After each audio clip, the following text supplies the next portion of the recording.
Hello, welcome to Sage Thyme. I'm Lillian here, and this reading today is for the sign of Gemini for the year 2024. Now, of course, this reading will be for those with their sun in Gemini. It's also for those of you who are curious about how Gemini in your natal chart will be influenced in the year 2024, whether that's simply the house placement in your natal chart for Gemini, or planets, asteroids, dwarf planets, and of course transits. If you are unfamiliar with some of those things and you'd like to know more, and this reading piques your interest and or resonates, there is information in the description box down below. I offer, amongst other things, natal chart readings to help you familiarize yourself with your natal chart wherever you are in the learning process of astrology. Whether the concept of astrology being more than the sun sign is brand new to you, or you've done a good deal of personal and even formal astrological education, I can offer, and I do offer, incredible insight through intuitive and channeled messages. So let's get to your reading, Gemini, for the year 2024. The year of the dragon, we have the Chinese Lunar New Year coming up. Chinese New Year coming up. And so it is the year of the dragon, and there are wonderful things wanting to be spoken about with the year of the dragon. I haven't really gotten into it yet, but I have a feeling, as it's been surfacing since I did the Aries and Taurus reading and now the Gemini, it's going to be coming in the readings for the year 2024. So let's include that, year of the dragon. All right. I did, as I'm doing for all the signs for 2024, I pulled a Herbal Astrology plant card. Basically, it is a plant medicine card for you to connect with in reference to Gemini and how Gemini influences you in your life. Not Geminis in your life, you as a Gemini with sun, whether it's your 4th house, your 6th house, your midheaven, or any of the planets that are in there. How is Gemini influencing you in the year 2024, and what plant spirit medicine can support you and help you navigate in through all the challenges and triumphs, insights and wisdom gains. And so as I was shuffling the deck, I was going to pull a card during this reading, and one popped out and was very insistent during the shuffle that it be included in yours. Oh, look at that, how the light is playing beautifully. So that light and shadow play is coming from bamboo outside my window. And here we have the plant medicine of the elder. And it says wisdom. I'm going to read more about that at the end of this reading. I encourage you to, of course, you can look up in your books and online information about the elder plant, the elder tree. I especially encourage you to connect with it internally, energetically, spiritually, at a quantum level, however you best feel into connecting with the elder tree. So let's get on with your reading. First and foremost, I have the Veritas Oracle. I'll list all the cards as always in the description below and their creators. So let's pull one overall card from the Veritas Oracle. Oh, yay. This is the cover card. So you can see here on the box, the Veritas Oracle. And you are getting the card Self-Belief. So let's take a look. It says, the sweet smell of success is present and possible through self-confidence and belief in yourself. Gemini, this is your year to develop that self-confidence and that self-belief. Beyond the simple affirmations of the mind, definitely do those. It can and will segue you into the embodiment of the feeling of confidence and belief in yourself. One of the things that I encourage you to do is, when doing breath work, making I am statements that are very simple, and say them silently. You can say them out loud. They take on different depths of potency in either way. And for self-belief, it can be something as, I am confident. I believe in myself. That sort of thing. So it's going to take a quick peek at the description in the back. I'm not going to read the whole thing because it is long. I do encourage you to look up Veritas Oracle if you like these cards, and purchase from Victoria Nielson. She is a fabulous individual and has created these beautiful cards, and somebody I consider a dear friend.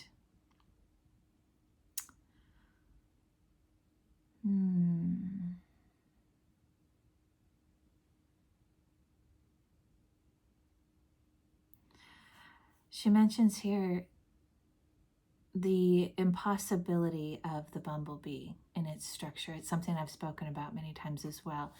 The bumblebee defies the laws of physics in the way that it can fly based on its body mass and structure and everything. It is, technically speaking, impossible for the bumblebee to be able to fly and so efficiently and then carry all the little load of pollen that it does on its feet and legs. So impossible. And she speaks to the transition of the word impossible to I'm possible. I'm possible. Say that. Say that over and over again. I am possible. And watch and feel as that reveals itself and unfurls itself within you and then in your life. She speaks about the bumblebee's leisurely, loving, and spontaneous approach to gathering nectar. Free to choose without fear of failure. Adopt that same approach when you receive this card. There is no rush in nature, which it always finds its way, and it's a wonder-filled action and inspiration. Okay, that's what a great Gemini, the elder tree, the bumblebee of self-confidence and self-belief. And then the other, we're using the Forest of Enchantment tarot cards. So the first one to come out is the Child of Boons. Oh, hold on here, the cards are getting kerfuffled. There we go. Oh, that's too many. But we'll go with these other first two that came out, and then we'll see what goes from there. Okay. So the Child of Boons, similar to what I might consider the Ace of Pentacles. This is a bit of a new deck to me, and so I'm exploring, as I do with all the decks, how the meanings come through for me before reading the descriptions. So with this particular card, of course, the immediacy of recognition is that starting over sense, and in particular in the material world. Of course, boons, pentacles can reference money, and monetary means it can also reference stability, and it can also reference material surroundings, the physical world around you. And so beyond the initiate and the first recognition of the Child of Boons, somebody who's starting over, I'm also seeing him being drawn to the candy house, right? It's a bit of a Hansel and Gretel gingerbread house. Perhaps not going for the obvious, the sweet treats that are right in front of you, the temptations that you know, and perhaps even tarry on the fence of, should I do this? I really shouldn't. It's not the best of me, but if I do it just a little bit, it's not so bad. I think you've already lived enough life and had enough cause and effect, choice and consequence in your life to know the little things that maybe other people can get away with doing and having and indulging in the material world, whether that be libations, types of food, purchases, ways of spending your money, versus saving, or however it works out for you in particular. You've seen the things that work for you specifically and the things that have a kickback, big or small. And the small ones are probably now kicking back a little bit harder. The energetic expectation I'm feeling of your requirements is getting stronger. And that is because you've called that in. You want a better life, a more fulfilling life, one that transcends, that goes beyond what is considered successful and fulfilling in the conventional culture that you are surrounded by.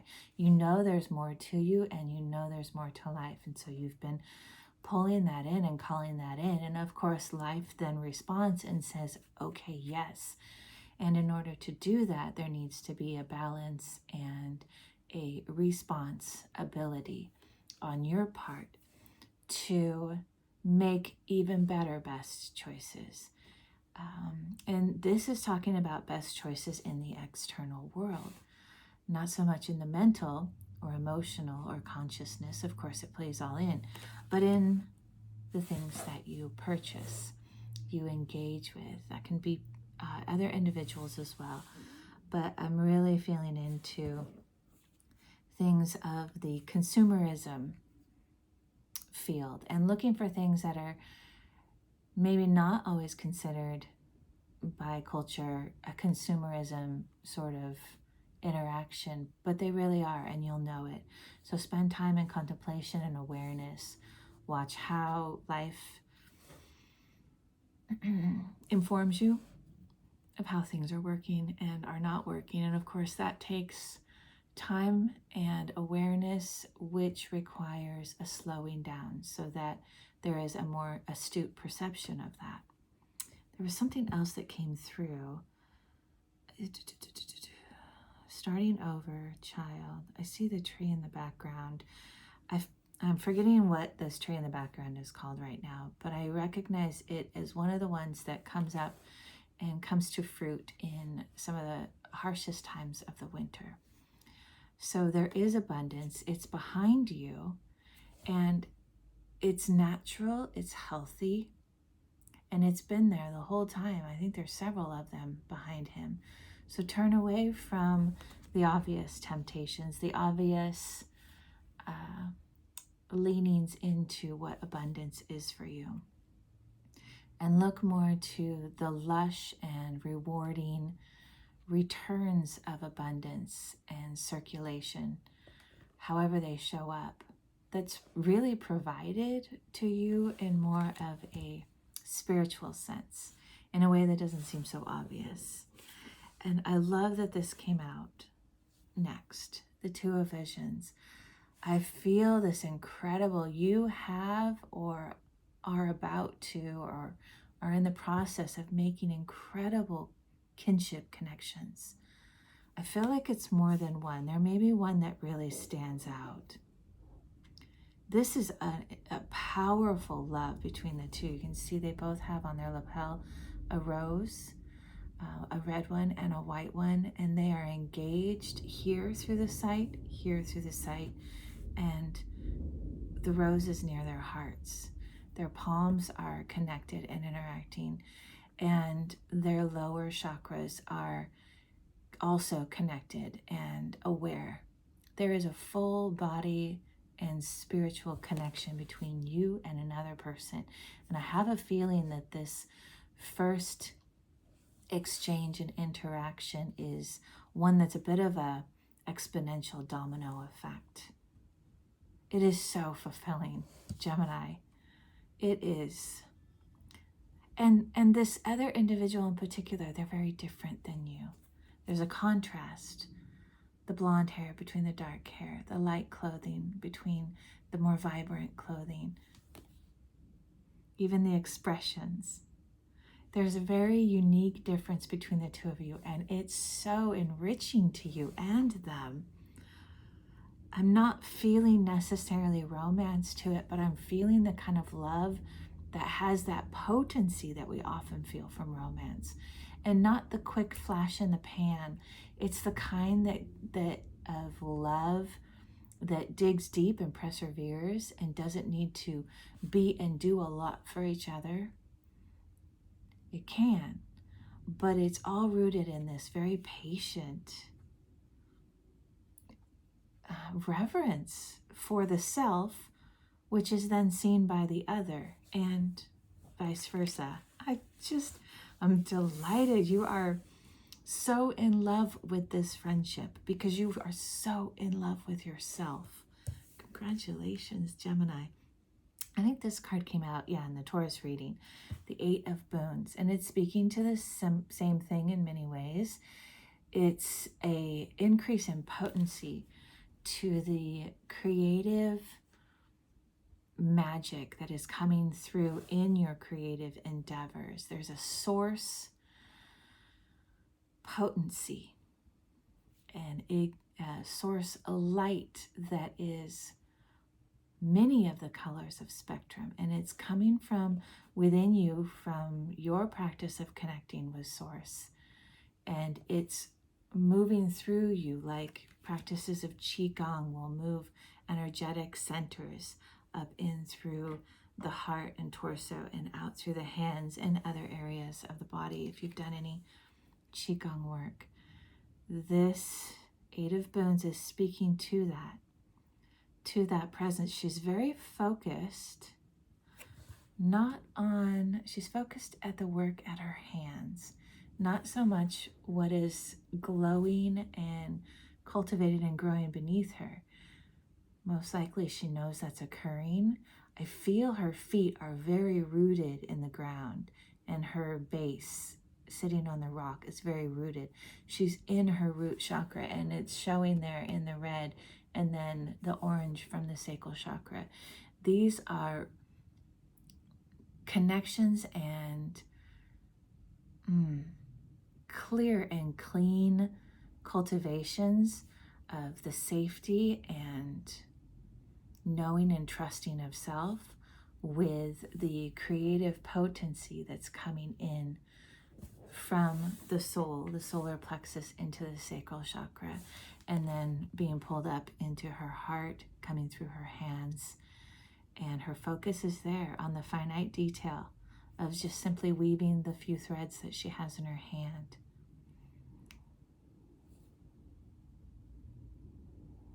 And I'm noticing also the tools at her feet. You can see above her and behind her there are already weaves and gatherings of thread that she's already created to bring into it. So she's done the hard work. And then here at her feet are different spools of yarn that have gone through those first stages.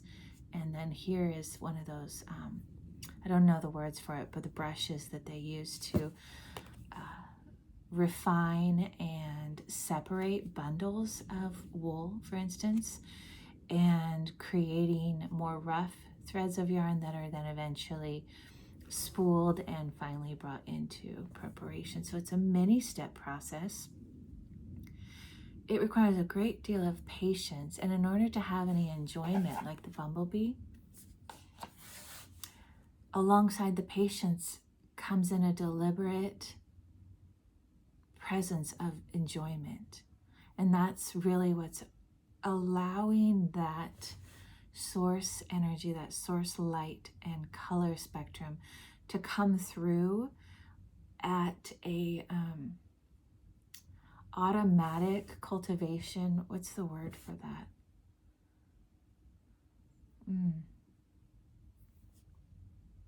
Self-potentiating. I can't think of the word. It's such a more simple word, and I'm coming up with these longer ones. But basically, an infinite access to source energy and the creative potency and possibility within it. And it's happening not because she's letting somebody else do all the hard work and the steps and everything, but she's finding joy in every part of the creation of this product that she is participating in.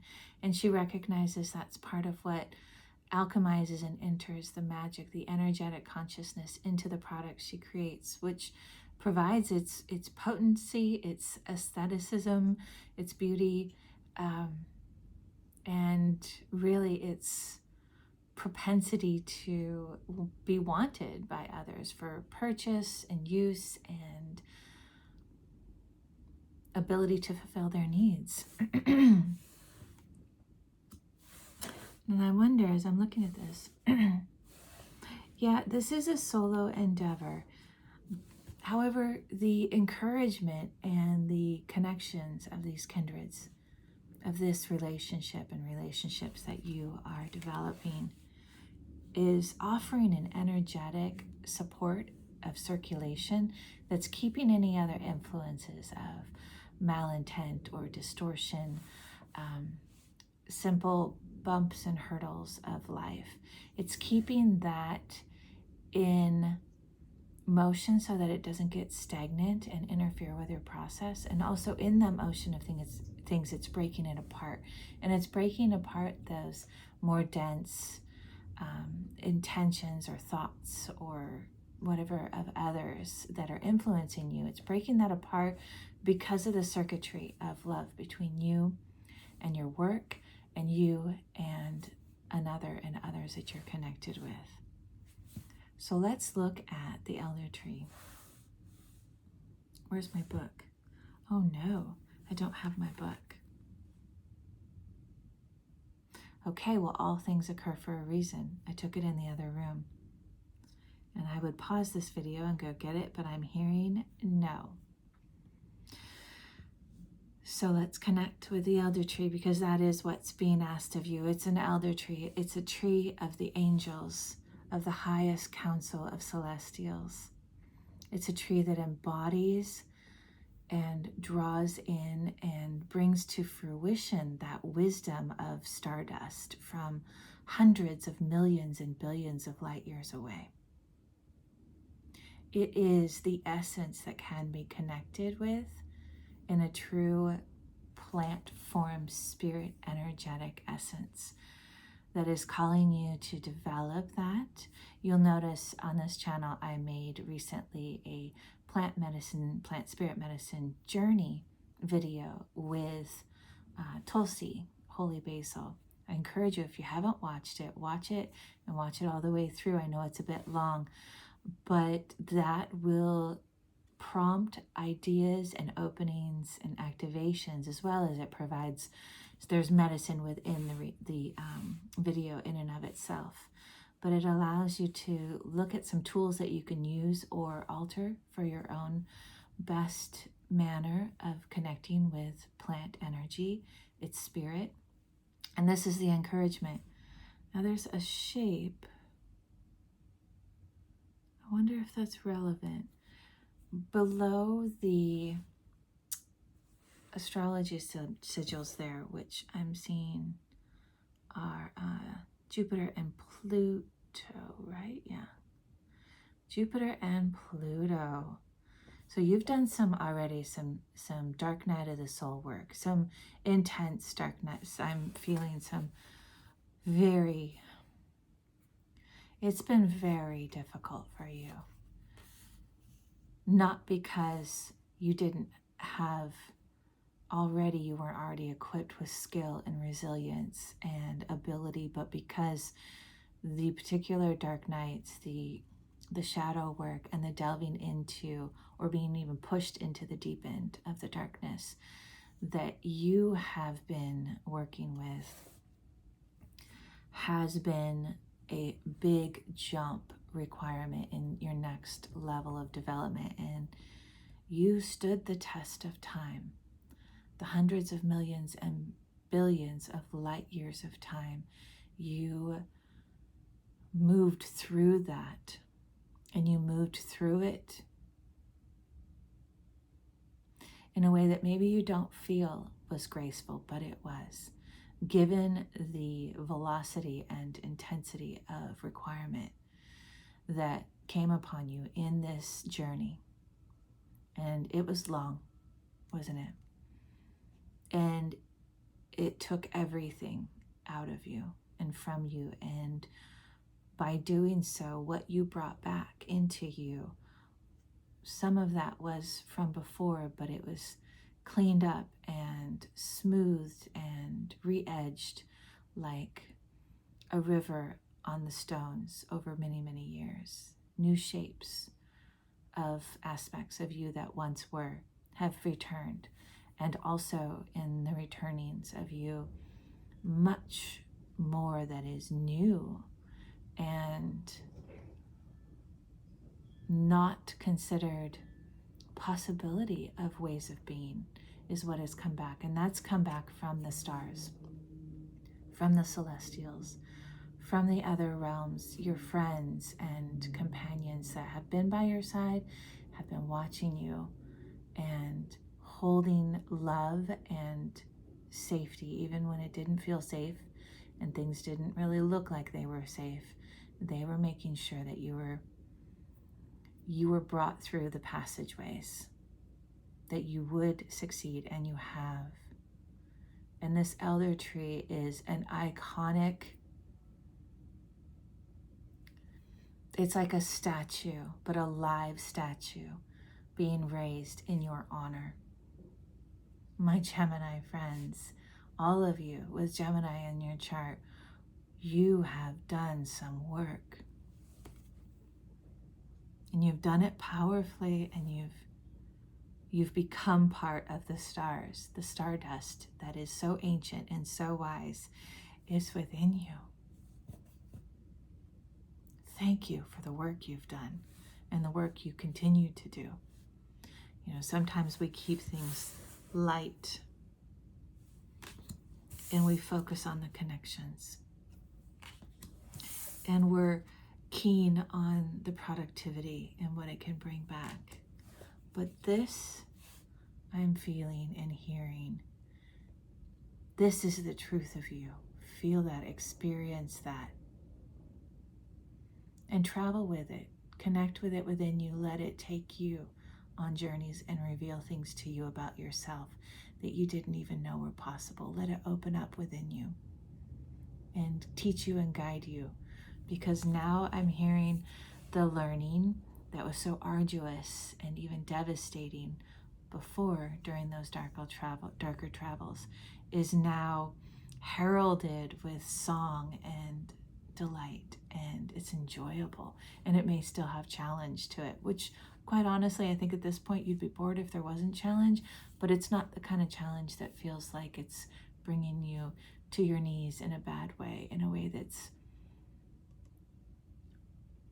keeping you from living. You are living now, and you are growing strong and intertwining these incredible, it looks like and I don't remember with the elder tree, but it looks to me like the trunk of this tree is made of a root system that doesn't become entirely one. It's many, many roots perhaps that twist and mold and form together to create this incredibly beautiful structure that is entirely unique.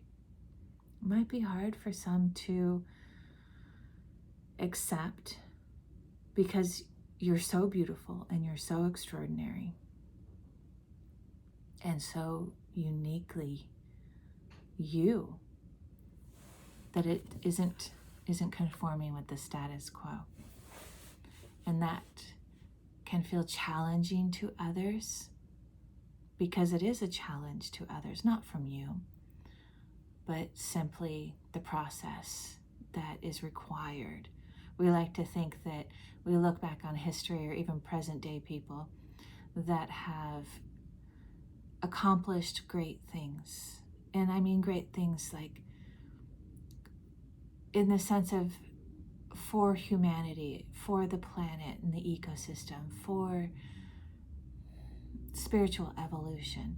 And we raise those people on a pedestal and we shine the spotlight on them, and not because necessarily they don't deserve it, but we focus on what they've what they accomplished at the end. There's not a lot of conversation and celebration and deep connection even into and with the wounds and the suffering and the angers and the mistakes and the setbacks and the injustices and on and on and on, all the things that come with that journey before. And that's what really gives the texture, the detail, and the beauty to the individual that is you, and that you are continuing to become, because growth doesn't stop. It takes the impossible and makes it I'm possible. So be I am possible, and let the universe and life speak back to you and show you what that impossibility is as a possibility. Thank you, my friends. Happy 2024, Gemini, and all aspects of Gemini. And thank you for liking and subscribing to the channel if you haven't already. I appreciate you. I value you. Your presence is known and loved and honored. Take care.